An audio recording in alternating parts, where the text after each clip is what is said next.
Hello hi, ನೀವು ನೋಡ್ತಿದ್ದೀರಾ ಲಕ್ಷ್ಮೀ ಪ್ರಪಂಚ. ಇವತ್ತಿನ ವಿಡಿಯೋದಲ್ಲಿ ಸಿಂಪಲ್ಲಾಗಿ ಪ್ಯಾಚ್ ವರ್ಕ್ ಡಿಸೈನ್ ತೋರಿಸಿದ್ದೀನಿ ನೋಡಿ. ಇದನ್ನು ಮುಂಚೆಗೆ ಈ ಥರ ರೌಂಡ್ ಶೇಪಲ್ಲಿ ನಾನು ಬ್ಲೌಸ್ನ ಸ್ಟಿಚ್ ಮಾಡಿ ಇಟ್ಕೊಂಡಿದ್ದೆ. ಇವಾಗ ಸೀರೆ ಕಲರ್ ಪೀಸ್ ತಗೊಂಡಿದ್ದೀನಿ ಪ್ಯಾಚ್ ವರ್ಕ್ ಡಿಸೈನ್ ಮಾಡೋಕ್ಕೆ ಅಂತ ಹೇಳಿ. ನಾನು ನೆರಿಗೆ ಥರ ಡಿಸೈನ್ ಮಾಡ್ಬೇಕು ಅಂದ್ಕೊಂಡಿದ್ದೀನಿ. ಅದಕ್ಕೆ ಡಬಲ್ ಫೋಲ್ಡಿಗೆ ಫೋಲ್ಡ್ ಮಾಡೋಕ್ಕೆ ಪೀಸು ನೆರಿಗೆ ಕೂದ್ರೆ ಜಾಸ್ತಿ ಬೇಕಾಗುತ್ತೆ. ಅದಕ್ಕೆ ಎಕ್ಸ್ಟ್ರಾ ಆಗಲ್ಲ ಪೀಸು ಅಂತ ಹೇಳಿ ಎರಡಕ್ಕೆ ಕಟ್ ಮಾಡ್ಕೊತಾ ಇದ್ದೀನಿ ನೋಡಿ. ಇವಾಗ ಕಟ್ ಮಾಡ್ಕೊಂಡಿದ್ದಾಯ್ತು. ಈ ಥರ ಕಟ್ ಮಾಡ್ಕೋಬೇಕು. ಎಲ್ಲ ನಾನು ನಿದ್ದೆ ಮಾಡಿ ಎದ್ದಿರೋ ಥರ ವಾಯ್ಸ್ ಬರುತ್ತೆ ಅನ್ನೋದಕ್ಕೆ ಇವತ್ತು ಹೊಲ್ಕೊಂಡೇ ವಾಯ್ಸ್ ಕೊಡ್ತಾಯಿದ್ದೀನಿ. ಎಡಿಟು ಏನು ಮಾಡ್ತಾಯಿಲ್ಲ. ಸೆಂಟ್ರಿಗೆ ಸ್ಟಿಚ್ ಮಾಡ್ಕೋಬೇಕು ನೋಡಿ. ಇವಾಗ ಇದನ್ನು ಮಡಚಿ ಫೋಲ್ಡ್ ಮಾಡ್ಕೊಂಡು ಸ್ಟಿಚ್ ಮಾಡ್ತಾ ಹೋಗ್ಬೇಕು. ಮುಂಚೆಗೆ ಈ ಥರ ಫೋಲ್ಡ್ ಮಾಡ್ಕೊಂಡು ಸ್ಟಿಚ್ ಮಾಡ್ತಾ ಹೋದರೆ ನಮಗೆ ಡಿಸೈನ್ ಮಾಡೋಕ್ಕೆ ಆಗುತ್ತೆ. ಹಂಗೆ ಸ್ಟಿಚ್ ಮಾಡ್ಕೊಂಡು ಅಂದರೆ ಆಗಲ್ಲ, ಕಷ್ಟ ಆಗುತ್ತೆ. ಡಿಸೈನ್ ಅಷ್ಟೇ ಒಂದು ಲುಕ್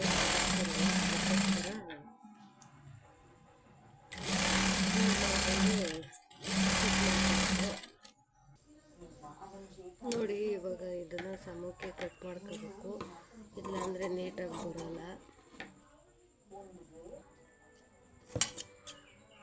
ಒಂದೇ ಸಮಕ್ಕೆ ಕಾಣಿಸ್ಬೇಕು, ಆ ಥರ ಕಟ್ ಮಾಡ್ಕೋಬೇಕು.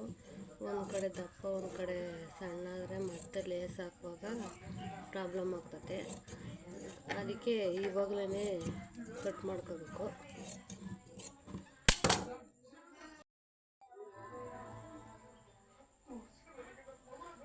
ನೋಡಿ. ಇವಾಗ ಕಟ್ ಮಾಡ್ಕೊಂಡಿದ್ದಾಗೋಯ್ತು. ಇವಾಗ ಈ ಥರ ನಾವು ದಾರ ಮಾಡ್ತೀವಲ್ಲ, ಆ ಸೂಜಿ ತಗೊಂಡು ಈ ಥರ ಫಿಲ್ಟ್ರ್ ಹಿಡಿತಾ ಹೋಗ್ಬೇಕು. ಸ್ಟಿಚ್ ಮಾಡುವಾಗಲೇ ಬ್ಲೌಸ್ಗೆ ಒಂದೇ ಸಲನೂ ಈ ಥರ ನೆರಿಗೆ ಕೊಟ್ಕೊಂಡು ಫಿಲ್ಟ್ರ್ ಹಿಡ್ಕೊಂಡು ಹೋಗೋದು, ಇಲ್ಲ ಮುಂಚೆಗೂ ಫಿಲ್ಟ್ರ್ ಹಿಡ್ಕೊಂಡು ಡಿಸೈನ್ ಮಾಡ್ಬೋದು. ಮುಂಚೆಗೆ ಈ ಥರ ಹೊಲ್ಕೊಳೋದ್ರಿಂದ ಡಿಸೈನು ತುಂಬಾ ಚೆನ್ನಾಗಿ ಬರುತ್ತೆ. ಡಿಸೈನ್ ಬ್ಲೌಸೆಲ್ಲ ತುಂಬಾ ಈಸಿ ಇರ್ತೈತೆ. ಡಿಸೈನ್ ಒಂದು ಕಷ್ಟ ಇರ್ತೈತೆ ಅಷ್ಟೇ. ಆದರೆ ಡಿಸೈನ್ ಮಾಡೋದು ಬಂದರೆ ಈಸಿನೇ ಒಳ್ಳೆಯದು. ಇನ್ನು ಸಾದಾ ಬ್ಲೌಸ್ ಹೊಲಿಯೋಕ್ಕೇ ಎಮ್ಮಿಂಗ್ ಮಾಡೋದು, ಹಾಕೋದು ಅವೆಲ್ಲ ಪ್ರಾಬ್ಲಮ್ ಜಾಸ್ತಿ. ಅದಕ್ಕೆ ಹೊಲ್ದಾದ್ಮೇಲೂ ಅಷ್ಟೇ ಕೆಲಸ ಹಿಡಿಯುತ್ತೆ. ಡಿಸೈನ್ ಬ್ಲೌಸಿಗಾದರೆ ಆ ಥರ ಎಮ್ಮಿಂಗ್ ಮಾಡೋದೆಲ್ಲ ಅಷ್ಟೊಂದು ಇರೋಲ್ಲ.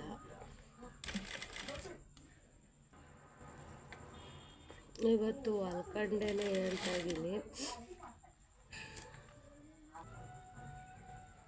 ಯಾರಾದರೂ ಹೊಸ್ದಾಗಿ ಬಟ್ಟೆ ಹೊಲಿಯೋರಿದ್ದರೆ ಹಳೆ ಬಟ್ಟೆಯಲ್ಲಿ ಬಿಚ್ಚಿ ಹೊಲಿರಿ. ಅವಾಗ ಹೊಲಿಯೋದು ತುಂಬ ಈಸಿ ಆಗ್ತದೆ, ಬೇಗನೂ ಕಲ್ತ್ಕೋಬೋದು.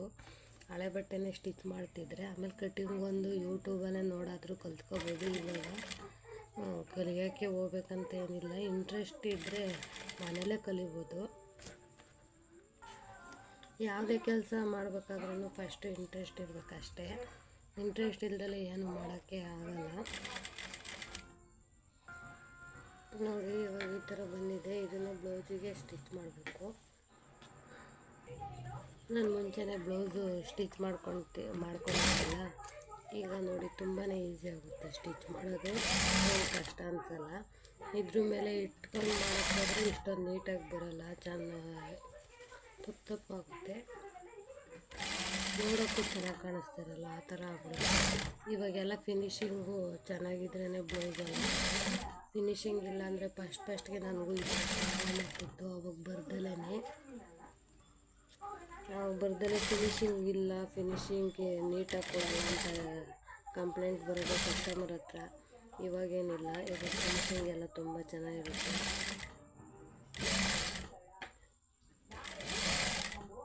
ನೋಡಿ. ಇವಾಗ ಲೇಸ್ ಹಾಕಿದ್ರೆ ಬ್ಲೌಸು ಸ್ಟಿಚ್ಚೇ ಮುಗ್ದೋಯ್ತು.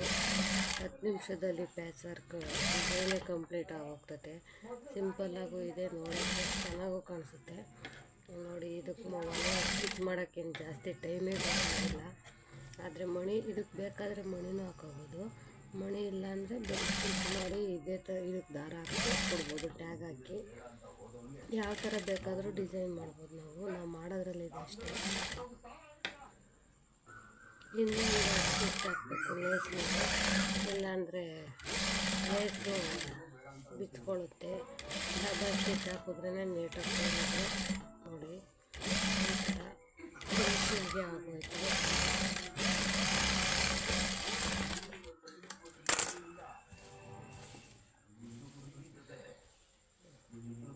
ತುಂಬ ಚೆನ್ನಾಗಿ ಬಂದಿದೆ. ವಿಡಿಯೋ ಇಷ್ಟ ಆದರೆ ಲೈಕ್ ಮಾಡಿ, ಸಬ್ಸ್ಕ್ರೈಬ್ ಮಾಡಿ. ಬ್ಲೌಸು ಸ್ಟಿಚಿಂಗ್ ಮೆಥಡ್ ಇಷ್ಟ ಆದರೆ ಕಮೆಂಟ್ ಮಾಡಿ.